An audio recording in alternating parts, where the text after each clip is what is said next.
And then the next night, well, I was feeling bad, to tell you the truth, because Katie was my best friend. And to think that she was strong enough in her believing, not, to be able to go kill, I wanted to too, because I wanted to be just like Katie. Katie or Sadie? Katie, that's Patty. I wanted to be just like her, and almost it was like, it would make myself stronger to know that I could kill somebody, because at the moment I'm killing them, I have to be that willing to die. Well, was Katie, Miss Patricia Krenman, was she out in the Tate murders? Mm-hmm. Yeah. Tex and Sadie and Katie were on the inside, and Linda was supposed to be on the outside. That's the way the story went. And then, so I was feeling kind of bad because I didn't get to go. I was sure hoping that if we did it again, I could go. Now, why in the world would you want to go out and kill somebody? Because it had to be done. It had to be done just in order for the whole thing to be completed, for the whole world's karma to be completed. We had to do this. And I wanted to do it because I thought that if I could go out and kill someone, that I would, it's not an easy thing to do it. And that, in a sense, I would be giving up totally to what I believed in, because I would have to pay the consequences if they were to come back. So if they were to come back, what do you mean by that? Well, I didn't, like, even after it happened, I wasn't really scared about being arrested for it. I wasn't ever hiding. We were in the desert hiding, but not, it was almost like a game to get ready for when it really came down, we'd know how to hide. We weren't, like, doing a real good job of hiding out there like we could have been doing. You say they were going to come after me. Do you mean the people, or do you mean that the people that were killed would come back, or what do you mean? No, the man would come and try to get me for doing what I did. What the man? Oh, the police. Oh. So, The night after the Tate killing, what happened then? Well, we were all sitting in the kitchen, and Charlie pulled me out to the side, and he said, "Are you crazy?" And I said, "Well, yeah." And he said, "Are you crazy?" And you said, "Yeah." Now, what does crazy mean to you? In other words, it meant, are you almost, to the regular person's thinking mind, are you crazy enough to believe the way I believe, to see the way I see, that we are, that we have been sent down to start this in motion? And I said yes, because I do. I'm crazy enough to believe it. And he said, "Are you crazy enough to be able to go out and kill someone for this?" And I said, yeah, that I was. So he said, "Okay, go get 2 changes of clothes and get in the car." So I did. You want me to continue? So there was Linda and Charlie and Tex and me and Katie and Sadie and Clem. We all went out that night. And we went driving around. We were driving. Did everybody have a change of clothes? What kind of a car was it? Were there any weapons in the car? Yeah, everybody had 2 changes of clothes. And I think we only had 2 weapons that I knew of in the car. And those were big knives. And they were underneath the floor mat. One of them was, anyway, that I was sitting on in the back seat. And it was Johnny Schwartz's car, an old, probably in the 50s, a Chevy or something like that. And so we drove and we drove and we drove, and they couldn't find any place. And I was tired, and most everybody was tired, so we went to sleep. And then when I woke up, I heard Charlie talking to Sadie. Or no, Tex. That's who he was talking to, Tex. And he said, I got everything okay. And they think it's a robbery. And just, they're tied up, just go on in, I got their wallet, their shirts of robbery, just tell them everything's okay so that when they go, don't make it so that they gotta be tortured, make it quick and easy, you know, for them. Because just as... Did he say anything about what had happened the night before, that something about Tex getting everybody all heated up? I remember talk about it, but I can't really say for sure if I actually heard him saying it, but it was mentioned that he'd blown it, because then these people were afraid. And her head was covered, so I didn't see her face. I kind of wished I had it. Why? Because I could have seen what I'd done more. You know, a face shows so much more, that maybe it would have stirred something more up in me. Do you understand what I'm saying? Well, okay, I know it sounds horrible, but almost for my own punishment, maybe, to see the face after it was dead. And so then, I was supposed to mess her up. And I took the knife, and I started stabbing, and I turned into an animal almost, you know. I just completely let out on that woman's back. I must have done it about 10 times. And then... Was the actual stabbing of the woman, was that unusual to you? Did it feel different than you thought it might have felt? It felt so weird that I blew my mind behind it, if you understand what I mean by blow my mind.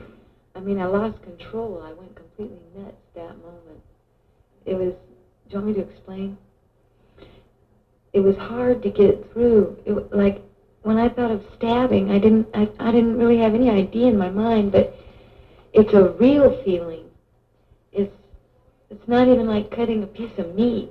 It's much tougher. And I had to use both hands and all my pressure, all my strength behind it to get it in.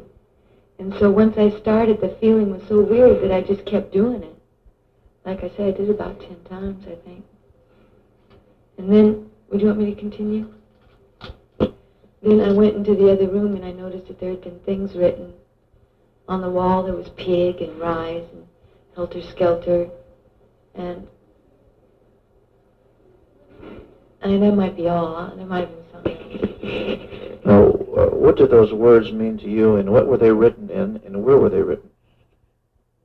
Helter-skelter was written on the refrigerator, and that was used to let people know that the Beatles were the prophets, and they were telling it like it was, and that it's coming down fast, and you just be ready, you know, get it on, do whatever you have to do for this whole thing to be over. And Pig was the white businessman who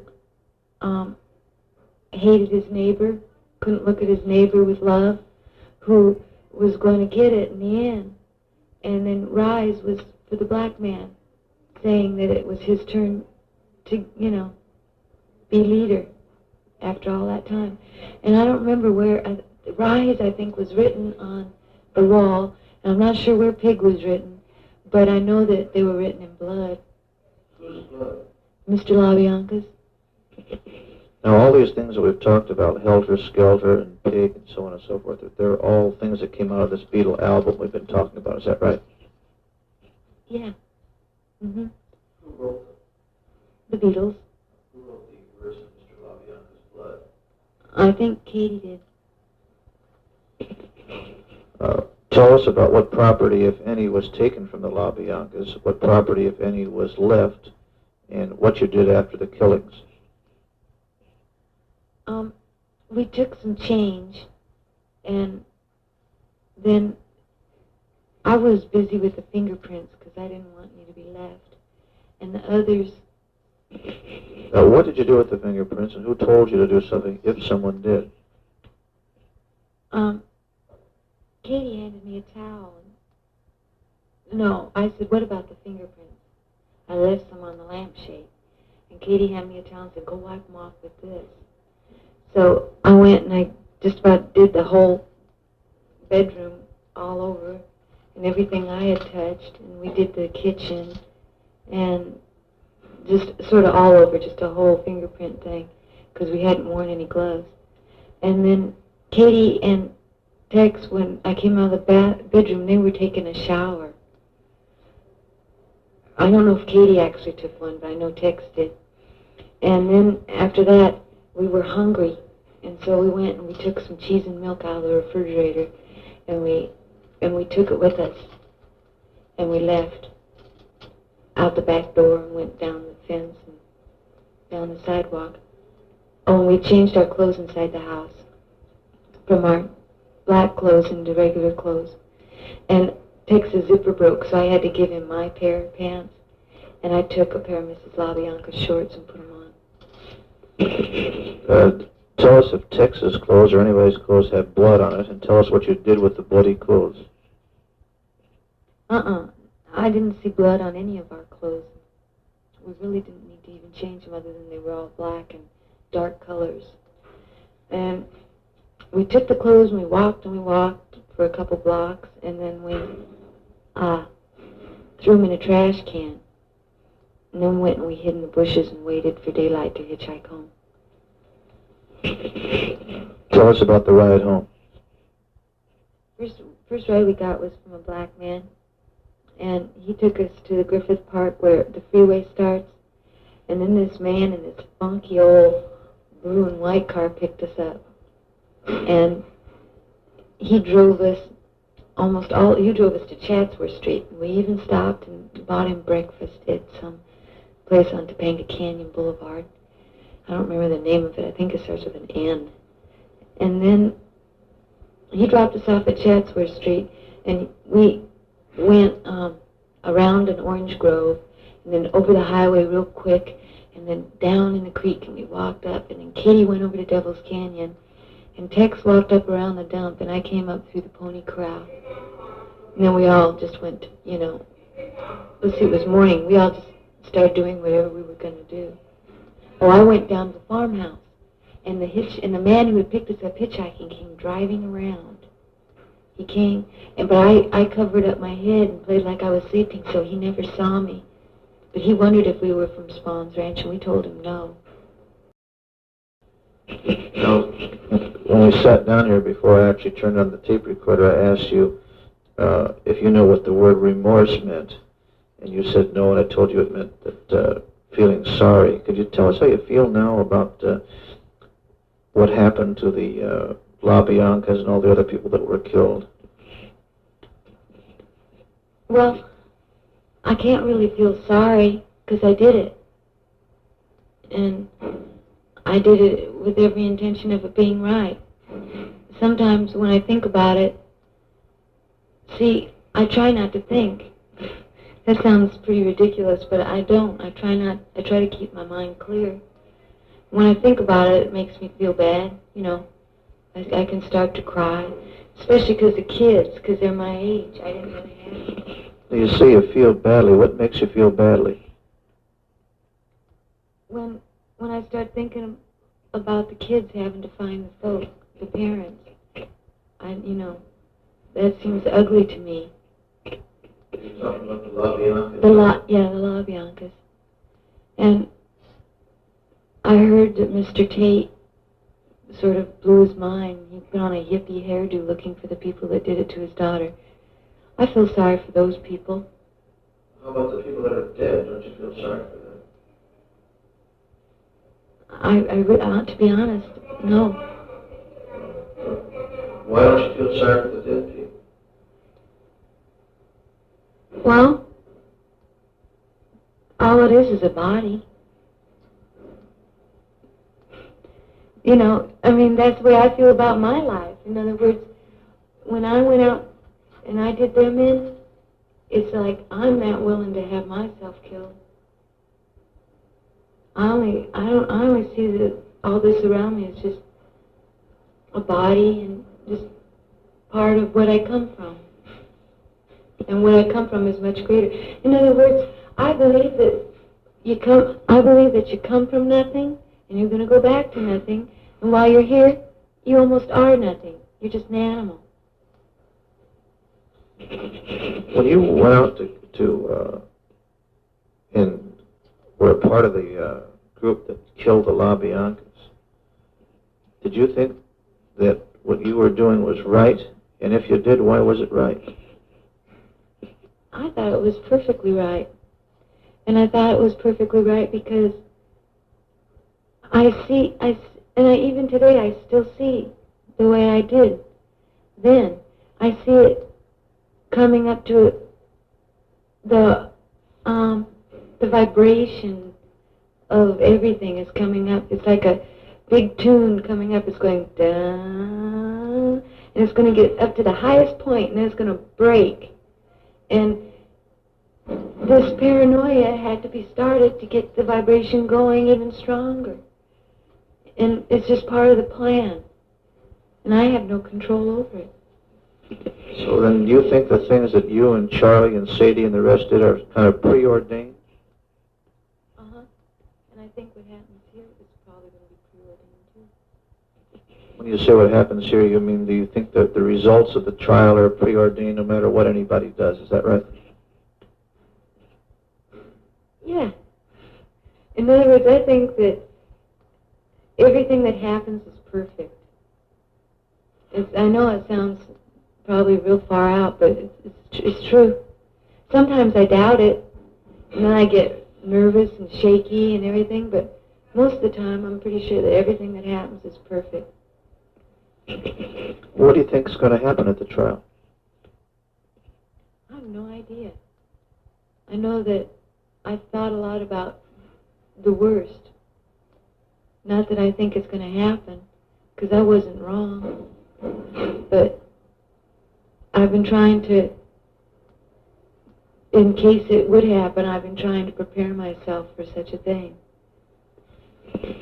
Did you really care if you're given the death penalty in this case and died? You really give a darn whether you get life imprisonment or something less than that? Do you really want to die? I don't want to, and I don't not want to. In other words, I'd love to get out of this. I'd love to go back on the street and just mingle with people. Because see, I love everything just as much as everybody else, but I just happen to see what's going to be happening.